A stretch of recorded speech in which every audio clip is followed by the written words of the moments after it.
kanila.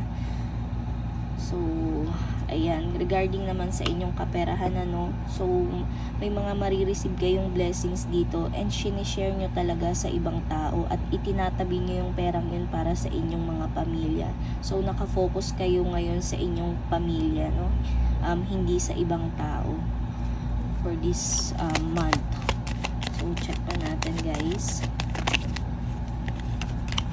Okay, we have here that two of wands, no? Believe in your personal power. So, kung ano man yung mga pinagdadaanan mo ngayon regarding to your money, regarding to your love life, ano, magtiwala ka lang daw sa iyong sarili dahil malalagpasan mo kung ano man yan. Makakamit mo yung hustisya. So, mananatili pa rin buo ang inyong pamilya at dahil yan sa iyong pagdurusa or sa iyong sakripisyo, no, para sa kanila.